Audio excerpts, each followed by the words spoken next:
हमारे पार्टी लोक जनशक्ति पार्टी इसके हमारे राष्ट्रीय अध्यक्ष चिराग पासवान जो हम लोग एनडीए अलायंस के साथ बिहार में प्रचंड जीत के बाद अब बारी है बंगाल की, और जिस तरीके से सभी एनडीए घटक दल एक साथ होकर चुनाव लड़ रहे हैं और उसका परिणाम भी सकारात्मक दिख रहा है, उसी सोच के साथ एनडीए को मजबूत करने के उद्देश्य से हमारे राष्ट्रीय अध्यक्ष आदरणीय चिराग पासवान जी के दिशा निर्देश पर मुझे बंगाल का प्रभारी बनाया गया है और हमारे प्रदेश अध्यक्ष जी के साथ पार्टी यहाँ पर उन तमाम सीटों पर अपनी मजबूती करेगी। हमारे नेता चिराग पासवान जी भी यहाँ पर आएंगे और जिन सीटों पर एनडीए पिछले बार चुनाव में यहाँ पर सीट लूज़ की थी, इस बार हम लोग उन तमाम सीटों पर कैसे जीत सुनिश्चित करें इसके लिए रूपरेखा को बनाने का बैलेंस। तो कोई भी चाहे छोटा चुनाव हो या बड़ा चुनाव हो, इसको कभी भी एनडीए कभी भी उसको हल्के में नहीं लेता और हम लोग मजबूती के साथ चुनाव मैदान में होंगे। और जिस तरीके से यह स्पष्ट रूप से दिख रहा है कि एक तरफ ममता बनर्जी जी हैं जो भ्रष्ट लोगों को बचाने के लिए खुद सड़क पर उतर रही हैं, और दूसरी तरफ एनडीए की सरकार है जो किसी भी सूरत में भ्रष्टाचारियों की सोच छोड़ने का काम नहीं है। आपको कह तो रहूँगा, जिस तरीके से बंगाल का हाल है, आज बड़े बड़े व्यापारी घराने बंगाल से उड़ीसा और अन्य राज्यों में जाकर व्यापार करने को तैयार है, तो ये कहीं न कहीं स्थानीय लोग ही जब अपने आप को अपने ही प्रदेश में महफूज नहीं महसूस करें, तो मुझे लगता है कि तब ज़रूरत पड़ती है कि एक ऐसी सरकार आए जो सबके साथ और सबके विकास की बात को लेकर चलने का काम करे। अब ये तो आने वाले समय में जो हमारे शीर्ष नेतृत्व वो तमाम बताएंगे, लेकिन हमारी बिल्कुल हम लोग ये चाहेंगे भी किस तरीके से हम लोग बिहार में 200 पार का लक्ष्य लेकर चले थे और सच में 200 पार हम लोगों ने करने का काम किया, तो बिल्कुल बंगाल में भी हमारा लक्ष्य वैसा ही रहेगा और उसके लिए हम लोग 100% अपना प्रयास करने का। तो बहुत लंबे समय से चलता हमारी पार्टी की बैठकें जो है आज से हम लोग करेंगे, लेकिन हमारे प्रदेश अध्यक्ष विगत महीनों से कई महीनों से जो है अलग अलग जिलों में पार्टी संगठन को मजबूत करने को और एनडीए को मजबूत आज থেকে কাজ করার যে নতুন চিন্তাভাবনা রূপরেখা করবে সেটা আমরা আমাদের হলিডে একটা কর্মী সভা আছে, ওখান থেকে আমরা সিদ্ধান্ত নেব যে উনি আমাদেরকে আমরা প্রায় 16 থেকে 17খানা ডিস্ট্রিক্টে আমরা কমিটি রেডি করে দিয়েছি এবং উনি এসছেন উনি সরকার জেলায় করান। তারপরে আপনাদেরকে আমি এর আগে প্রেস ক্লাবে বলেছি যে 2 তারিখের পর আপনারা বুঝতে পারবেন যে আমাদের লোক জনশক্তি পার্টি কতটা কাজ করেছে বা কীভাবে করেছে। 100%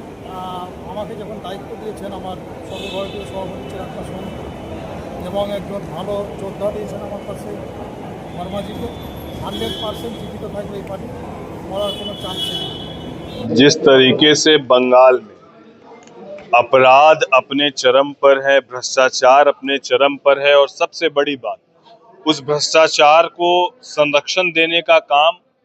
अब तक तो लोग कह रहे थे, लेकिन ये प्रमाणित खुद यहाँ की मुख्यमंत्री आदरणीय बहन ममता बनर्जी जी ने खुद करके दिखा दिया। जब ईडी की कार्रवाई किसी व्यक्ति के यहाँ पर होती है और वो भ्रष्टाचार में सम्मिलित होता है, उसकी जांच करने अगर ईडी पहुंचती है तो वहां स्वयं मुख्यमंत्री जाती है।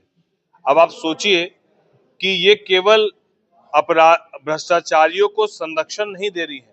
बल्कि यह स्पष्ट मैसेज देने का काम कर रही हैं कि जो भी भ्रष्टाचारी है उनके साथ मजबूती से सरकार और मुखिया खुद खड़ी है।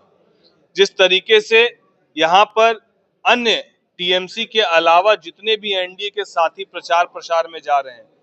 जो वर्तमान में सांसद रहे उनके साथ किस तरीके से खून खराबा किया गया, तो ऐसी राजनीति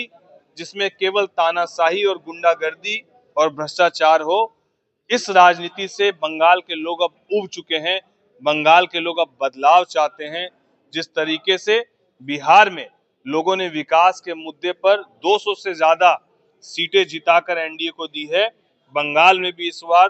200 से ज्यादा सीटें जिताकर एनडीए को बंगाल के लोग देने का काम करें। यही बात है कि चोरी भी और सीना चोरी भी, जिस तरीके से ममता बनर्जी जी का चाल चरित्र है वो अब स्पष्ट हो रहा है। आप कैसे किसी एजेंसी की कार्रवाई को आप मुख्यमंत्री होकर, कोई साधारण व्यक्ति अगर उसमें हस्तक्षेप करे तो समझ में आता है, आप राज्य के सबसे बड़े संवैधानिक पद पर बैठकर आप इस तरह की हरकत करते हैं और आप क्या मैसेज देना चाहते हैं। और इस मैसेज से पूरा बंगाल समझ चुका है कि ममता बनर्जी जी आम लोगों की मुख्यमंत्री नहीं है,